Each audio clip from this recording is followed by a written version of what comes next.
joined by Fabrizio Romano for the latest Manchester United transfer news. How are you doing, Fabrizio? Hey, my friend, all good, thank you. And nice to see you and all the Manchester United fans.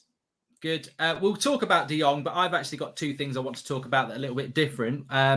First of all, I saw an article this morning where you were talking about Ajax and Timber, Antony and Lisandro Martinez.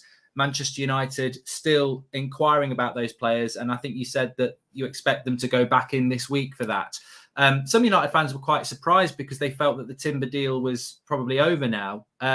Is this where United are looking at, as well as De Jong, still looking to do deals at Erik ten Hag's former club? I would say yes, for sure they're in contact, Manchester United and Ajax, and so they are in contact with many players, and for sure Jordan Timber deal is the most complicated, so they know that there are not so many chances. But on Timber side, they are still waiting for the final confirmation on the future of the player. So at the moment, it's still something that I would keep open, but of course, Ajax are not selling both Lisandro and Timber. We know that for Lisandro, it's like a battle with Arsenal because Arsenal are really serious on Lisandro. Manchester United are also interested, but at the moment is an open situation. And for Antony, I think is the most concrete one. I'm really curious to see what happens this week or next week because from what I'm told for Antony, his agents, his camp, they are really pushing with Ajax to discuss with Manchester United. They know that Ajax already lost many important players. Mazraoui, Gravenberch, Haller is going to Borussia Dortmund, and so it's not easy for Ajax to accept to sell so many players. But at the same point, Antony wants to understand how is the situation with Man United. So I think is a positive message from the player, like saying to Ajax, okay, let's have a discussion with Man United. We know that you are going to ask an important fee. So I can tell you that when Ajax see around of the value of potential bid around 40 million, they are never going to accept something like that. So it won't be an easy negotiation. They want way more than this. They state privately they want around 80 million for Antony. So maybe at the end of the negotiation could be less than this, but will be a tough one. But for sure, the player is pushing to have a conversation with Manchester United. So I think there will be new contacts for these situations with Ajax. And at the moment, it's still something quite on the fullback. But I will keep an eye on Nico Tagliafico till the end of the market, not just for Man United, but for many clubs could be an option because he's out of contract next summer. I see him leaving this summer, and so it could be an interesting opportunity. It is interesting with Ajax because we've been speaking for a while. I mean, I remember us talking about De Jong, Van der Beek 2 years ago, and there's always that respect between Ajax and Manchester United, and yet Ajax have sort of said we want silly money for Antony, but we know Antony probably, well, he does want to come United. We know that Ten Hag wants Antony. So really, it will just come down to whether Ajax are going to be negotiable or whether they are going to go, no, we're not going to sell. But I'm hopeful because of the relationship. I think that common sense will probably come through with that one. I think also on the player side it was not easy to have Antony on your side because he's a player that is really attracted by Champions League football. And so I think having the player pushing like this to join United this summer, maybe for him was a good opportunity to say, okay, I wait for 1 year and then we see what happens. And maybe Man United in 1 year, they will be back in the Champions League. And so it would be different even for him. And he wants Man United immediately. So he's sending a very good message to the club. So I'm sure that, as you mentioned, there is a lot of respect between Man United and Ajax. But this Antony situation after the Frankie de Jong story could be one of the most interesting to follow because Man United want him. And so it will be an interesting situation to follow. Let's talk about De Jong quickly. I know we've all been talking about De Jong for a long time, and I know that there's a lot expected to happen this week because it's the final week of June for Fabrizio, which means that's a big thing for Barcelona. We're hearing about financial levers today. Then we know they want Lewandowski and Bernardo Silva and Koundé and many other players, and also a lot of players coming back for training now. So people are thinking about their future. With Frankie de Jong in the UK press, I don't know whether you've seen it. A lot of people are saying by Thursday they expect something to happen. I know you said on your video it could be hours, it could be days. The bid is interesting though, because I know you've mentioned 65 million euros. We had the Telegraph saying yesterday 80 million euros. It's do you think we are actually getting very close to? I don't want you to tell us the fee, but just an agreement with Barcelona that let's get it done. No, I think between the two clubs is definitely getting closer. So, but I think the feeling between the two clubs has always been that we can find a way, because they're in contact since the first day of June, in official contact. So every single day, Man United board and Barcelona are speaking of the situation of Frankie. So they had different moments, because it always depends on how the market is going, how is the feeling internally at the clubs, in particular at Barcelona. We know that many things are changing at Barca, many players, and so this is why there were different moments during this negotiation. But the feeling has always been for Frankie to find the solution and to find the club. So this is why the situation has always been optimistic on Man United side.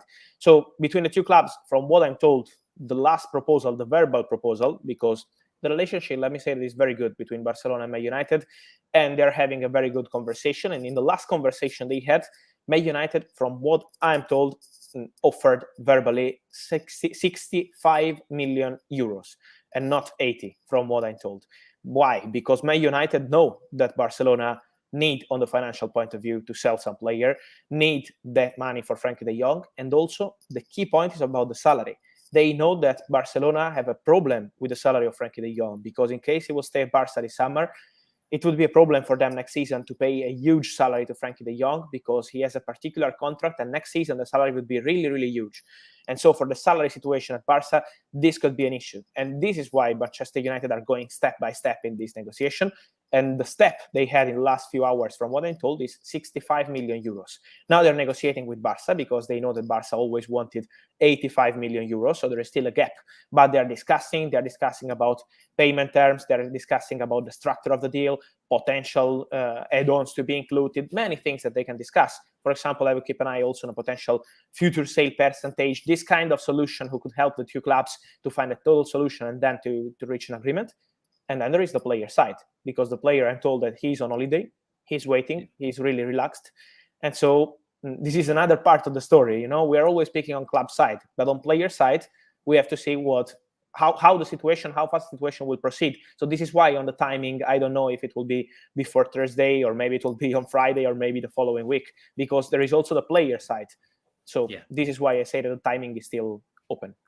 No, I agree with you on that, because I think people need to realize that what we might get this week is hopefully yourself or a David Ornstein or somebody saying deal done, that we can all know it's done. But the reality is he probably won't hold the shirt up until next week. So you could get deal done and then official hold the shirt up maybe next week. Yes. So. The timing could be different, because as I mentioned, yes, there is also the player side. So there are many things. It's a very big transfer. It's a very big one between the two top clubs. And also for Barcelona, it's important the communication around this deal, because if they're going to lose Frankie de Jong, in the situation as they are right now, they need to be smart in public relationships, and also in communicating that they are going to do something important. And so Lewandowski and many other things that they want to do. So, there is also the Barcelona side. I know the Manchester United fans are excited, but there is also the Barcelona side, and there is the player side. So there are some things to resolve before saying, okay, Frankie is coming tomorrow morning or something like that. We are not yet at this point. This is important. No, we're not. And hopefully it will be a big week. I have to ask you, this was one of the things I wanted to ask you, Fabrizio, was about Cristiano Ronaldo, because I heard what you said last week about Mendes. And I mean, a good agent will always find out different clubs and options. And I think that's the case. But we also had an article today in the UK from Simon Stone saying that Ronaldo and Harry Maguire didn't get on last year in relation to the captaincy. There was a few issues there. That's a big problem for Ten Hag to solve. I hope he solves it by giving Cristiano the captaincy.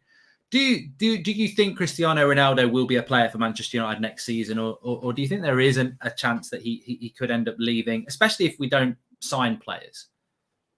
Honestly, not signing players and letting Cristiano Ronaldo go would be a disaster for Manchester United. And I don't see this kind of situation, honestly. I think that Manchester United will try to sort the situation out as soon as possible. So the message I'm receiving on club side is very clear. They see Cristiano staying. They want Cristiano to stay. Also, Erik ten Hag is looking forward to work with Cristiano. So on club side, they want Cristiano and they consider Cristiano as a key player for next season. So I don't see any issue with the club. And I think it's going to be really complicated to sell Cristiano to any other English club, for example. So I'm told that Manchester United will do their best to keep Cristiano at the club. What's real also is that his agent, Jorge Mendes, He's one of the biggest in the world. He's a really smart guy, and he's speaking with many top clubs every single day. And in these conversations he's having around Europe, Cristiano Ronaldo is one of the topics. Then let me clarify, because this is important, that Jorge Mendes is not meeting with clubs to find a solution for Cristiano. He's meeting with clubs, exploring on many players. He has many and many players, and then maybe Cristiano could be part of the conversation. When Cristiano joined Juventus from Real Madrid, it started like this. They met for another player, for James Rodriguez, and then they said, why we don't speak about Cristiano? And that's how they built the negotiation. So sometimes between top clubs and top agents, this is how it works. But he's not going around Europe to sell Cristiano Ronaldo. This is important to clarify. Also, Bayern was a possibility because they discussed with Bayern. I'm told that after the statement of Hasan Salihamidzic, is the truth that Bayern are not going to sign Cristiano, as he mentioned, the director of Bayern, because they have no intention to go for Cristiano Ronaldo to replace Lewandowski. But it's also true that they had a conversation with Jorge Mendes, and it was something that they were discussing internally. So it means that there is some discussion on Jorge Mendes' side. I think it's also a message from Cristiano. He wants to see the ambition. He wants to see Man United on the market, really ready to build something important. I think that Cristiano is a very smart guy and not just a fantastic player, and he knows that all the Premier League top clubs are doing a very good job on the market. We are waiting for Chelsea on the market, but Arsenal are doing very good. Man City and Liverpool, of course, with a fantastic summer till now with top players. And so they need to be fast. They need to be fast, and they need to sign two players. This is what Cristiano wants. Let's see what happens, but at the moment, Man United message is Cristiano is part of our team. Have you heard anything? I saw someone in the chat say, does Fabrizio know anything about Eriksen? The situation with Eriksen is that he's trying to make his mind up. We think it's between Brentford and Manchester United. Have you heard anything on that, Fabrizio? Look, the last message I received on Christian Eriksen is that probably early this week, if it's not today, it could be tomorrow or Wednesday, they are waiting for his official answer. Man United, Brentford are the two front runners because Brentford submitted a very good proposal. Man United, they had a conversation even last week with his agent Martin Schotz to understand about the situation. And I'm told that at the moment they still don't have any final communication from Eriksen. So at the moment it's still an open situation, but he will decide, I think, this week. So all the clubs involved in this story are waiting. Also, Newcastle had a conversation with his agent, but they also feel that Brentford and Man United are the two front runners in this story. So let's see what Eriksen will decide, but it's an open situation. I'm just going to go to some questions we had to ask you, actually. I quite like them because they're a little bit, we've not spoke about them for a while. So Pau Torres, he was meant to be second option to Timber. Now we're in the race for Lisandro Martinez. I've not heard anything about Pau Torres. I know Spurs or anything like that. Is he now looking at he's staying at Villarreal, or do you think there's still a chance he'll come to the Premier League? No, it's a name that I would still keep in the list of the top English clubs till the end of the market. You're right that maybe in the news is going a bit quiet. I think sometimes things happen like this, and also because there could be some change, I'm told, of agents and this kind of thing. So this is one of the reasons something is changing around Pau Torres' camp, and this is why it's going a bit quiet. But the message I'm receiving on Pau Torres, first of all, on the potential fee, is that the fee will be different from the release clause, because the release clause is around 55-60 million euros, but I'm told that Villarreal will be open to negotiate around 45 million euros. So let's see how it will end up. But I feel that Villarreal are pretty open to letting go to the Premier League in case they will receive a big proposal. For Man United, he's always been a player in the list, but maybe was not the only priority, or they had the chance to sign him. So they have his name in the list since a long time, and I'm sure that Erik ten Hag appreciates him, but at the same point, they are waiting for other solutions on the market. And I think it's also because of the budget, as we always mentioned here. You have to understand how much you will spend on Frankie, how much you will spend potentially on Antony or on any striker, and then there is the topic of the centre-back, the full-back. So there are many things to do, and this is why Pau Torres, spending 45 million on a centre-back, maybe they want to wait and find another solution, or to wait and see if Villarreal will accept a different fee in the coming weeks. And also for other English clubs is an option, because I'm told that there are very good options to see Pau Torres in the Premier League next season. Kante, I know we're probably not in for Kante, but I know you've mentioned the Jong situation, Antony, fullback, centre-back. Many Manchester United fans, and we've been doing this for a couple of years, really want Manchester United to go and buy a defensive-minded midfielder. Do you think it ends with De Jong? I know we were linked to Kante. Have you heard anything on any other midfielder that Manchester United might go for beyond De Jong, or do you think it will be De Jong in the midfield and then other areas in the team?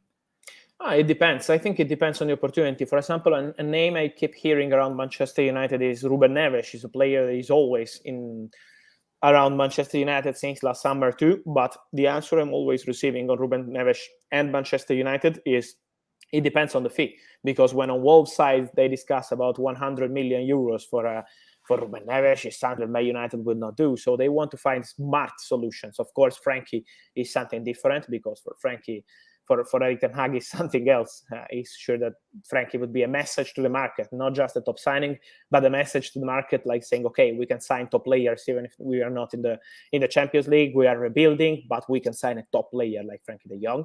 So it's completely different topic. But also at the same point, it's important to say that I think it depends on the opportunities in the midfield. For Kante at the moment, it's still something that he needs to discuss, first of all, with Chelsea, because new Chelsea owner, Bowley, wants to speak with the player, wants to understand the situation on the contract. Let's remind that Kante is out of contract next summer. And this is a dangerous situation for Chelsea. So this is why Chelsea want to discuss with the player, want to understand what is his plan for the future and what they are going to offer him. And then we will see for Kante. But I think Todd Bowley wants to get it resolved this summer, wants to have a direction for the future of Kante this summer to avoid the situation like Rudiger and Christensen. So Kante's situation will be discussed internally at Chelsea, and then we will see. Just before we talk about Pereira leaving and maybe other players going, there are a few people in the chat talking about Neymar.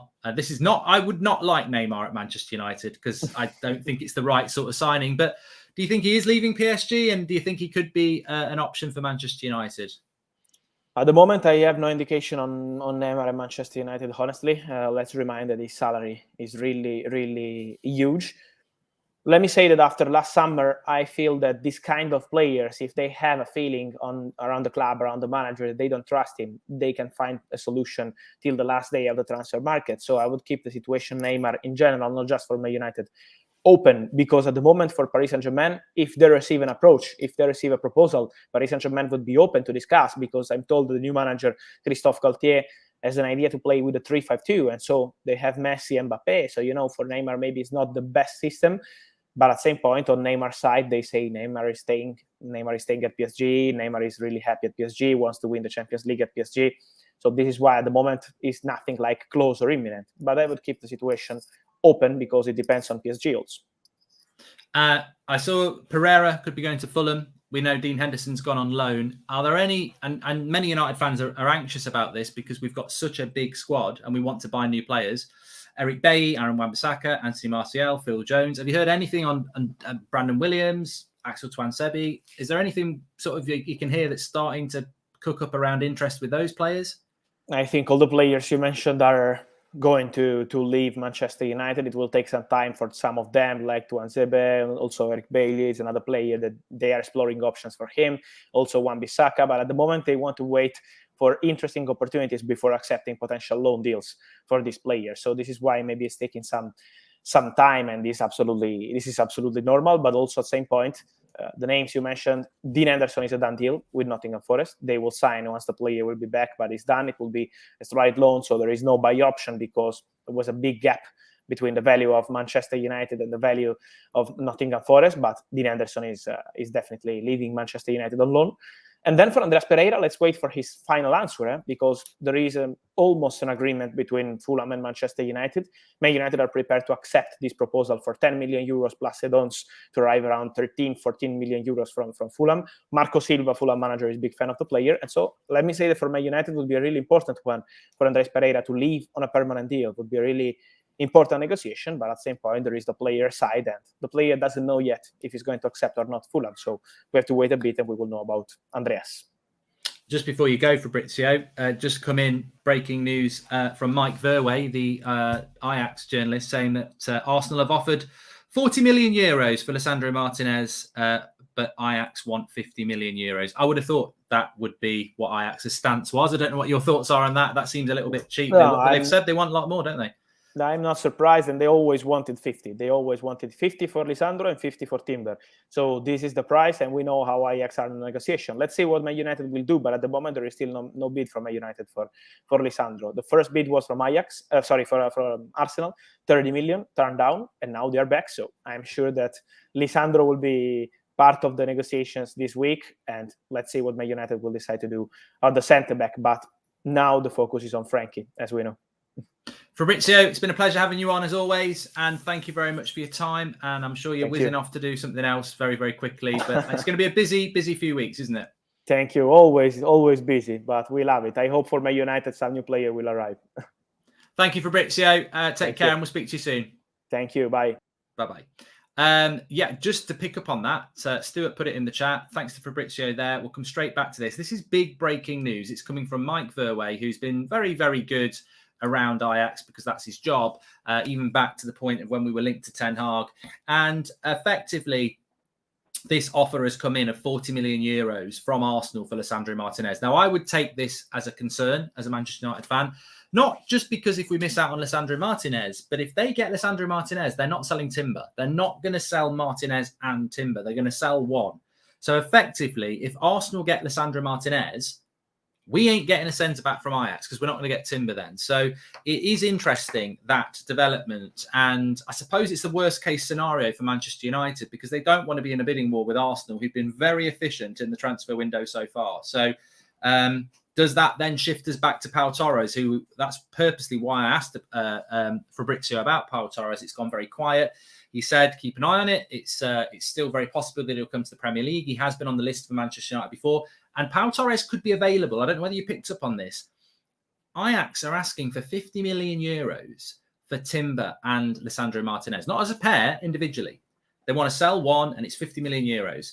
Did you hear what Fabrizio said? That the release clause of Pau Torres will not be what Villarreal look for. They may look for something like 40, 45 million euros. So you can get Pau Torres cheaper than you can get Lisandro Martinez and Timber. Now, I like Timber. I like Martinez. But Pau Torres may be a good deal that United could look at. But what it will do, and I said this morning, if we don't get Timber and we don't get Lisandro Martinez, we're going to be in a situation where the Ajax manager 2 months ago can't get a player out of Ajax to come and join his new club. And that is embarrassing on United's point. Erik Ten Hag built that team. Erik Ten Hag was that manager. Erik Ten Hag left Ajax on good terms. We should not be in a position where we haven't got any players out there or we're overpaying. It's just poor planning. We should have had these players out of Ajax a month ago. Timber to Antony at lower deals before they sold Haller and half their team. We should have got these deals done. There was no excuse. No excuse. He was managing that team last year. He knows what players are talking to who. He knows what the board at Ajax are thinking of doing. He goes into Manchester United. He says, get me Timber and Antony. We sit on our hands on De Jong, and now we're going to miss out. It's we've already missed out on Nunez. We're just too slow. We're just too slow. That's the point. And I don't put it on Erik Ten Hag. I put it on the club essentially for being a bit slow there. Interesting about Ronaldo, as we know, I've said this before. George Mendes is a good agent. He's going around talking to other clubs about other players, and he's dropping Ronaldo into the conversation, creating options for Ronaldo if Ronaldo wants to leave Manchester United because Manchester United don't show any ambition. And I think that's not, like Fabrizio said, that's not George Mendes or Ronaldo trying to leave. It's just creating options in case they need to leave. So, like everybody, Ronaldo's looking at United and going, what are you doing? What is the plan? On De Jong, look, I think some people are saying it'll be in the next 2 days. Some people are saying it in the next few hours. I agree with Fabrizio. I really do think it will happen. Well, he didn't say this. I agree with Fabrizio in the sense that I don't think it's necessary that De Jong's going to be holding up the shirt by the end of the week. I think what will happen this week is I think it's, if I'm absolutely honest, when you read headlines like the deal will be done in the next 2 days or the deal will be done in the next few hours, it is inflammatory in the sense that it's not actually telling the truth, because what you'll get is you'll get deal done. And deal done has to be verified by a Romano or an Ornstein or a Simon Stone or someone like that. Someone you can absolutely trust that when they say it, it's done. But we're not going to get official deal holding up the shirt because he's on holiday. And I just don't, and we haven't got the new kit yet. So I don't think we'll see De Jong holding up a Man United shirt until next week. What I think we'll get is at some point this week is the deal is done. And that'll be an Ornstein tweet or it'll be Fabrizio Romano. And then I think the club will follow it up with the deal's done pending medical next week. And I think that's what we'll get this week. And I think it's important to remember that. don't think we're going to get the thing. But it's interesting what Fabrizio said about the bid, because he's heard 65 million and he said there might be add-ons, etc. We've had 80 million from the Telegraph. I was told very, very firmly last week, and that fits in with what Samuel Lucker said on the Thursday after I'd said it on the Wednesday as well, that it was looking like 75 million euros with add-ons. So, you know, if we get in for 65 million euros plus add-ons, that's a good deal. It is a good deal, because 65 million euros is below 60 million quid. And I remember saying that at the very start. There's probably a tweet where I said, if we pay any more than 60 million, we should walk away. And that was in the early days when I was trying to be Billy Big Bollocks. You know, the reality is we're Man United and we've been beholden to Barcelona. I'm encouraged by the Ajax story, but I'm probably less encouraged by what's just come out. So I did ask Fabrizio right at the start of the show about what he'd said about us being in talks with Timber and Lisandro Martinez and Antony. Obviously, Timber's not made his mind up yet. Lisandro Martinez, I mean, look, it just feels a bit of a mess. You know what it feels like? You ever seen that film with Arnold Schwarzenegger, the Christmas film? What's it called? What's it called? The toy one, where he's trying to get the last toy. And yeah, I can't remember what it was called. It's not Home Alone. Anyway, he's trying to get this last toy, and it feels like that. And you know, I think United are trying to. I just don't know. Jingle all the way. I think it's called Jingle All the Way, and I think that we're in the last chance saloon now with Ajax. They've not got many things to sell, and we probably want two things, and Arsenal want one thing. And if Arsenal get one thing before us, then we are going to be in trouble. So we'll have to see what happens to that. Yeah, so yeah, we'll see what happens with that. Pau Torres, we spoke about. Tagliafico from Ajax. He said keep an eye on him because he's only got 1 year left on his contract. Christian Eriksen, anytime. Could be today, could be tomorrow. Christian Eriksen, Brentford or Manchester United. I don't know what I feel about that. I don't know what I feel about Christian Eriksen, really. And if we get him, it's a player that he wants.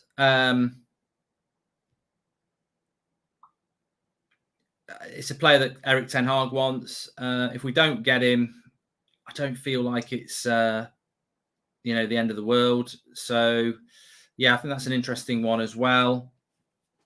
What else did we talk about? Players going out. Obviously, Pereira, United trying to move a few people on. Manchester United have not made an official approach for Lisandro Martinez, as the club want to sign Frenkie de Jong first. Well, as I said, we've just literally had Fabrizio Romano on the show say that. So United are not involved in a bidding war for Lisandro Martinez. But Arsenal have put a bid in, of course. And I have to say, I'm really confused in relation to what our approach is with regards to Ajax. We've got the Ajax manager. He wants 2 players out of Ajax. He says this in mid-May, and we get into the end of June, and they've sold half the team, and they don't want to sell anyone else. And Arsenal are going to go and get someone, and it's like, we're really going to struggle. We're really going to struggle.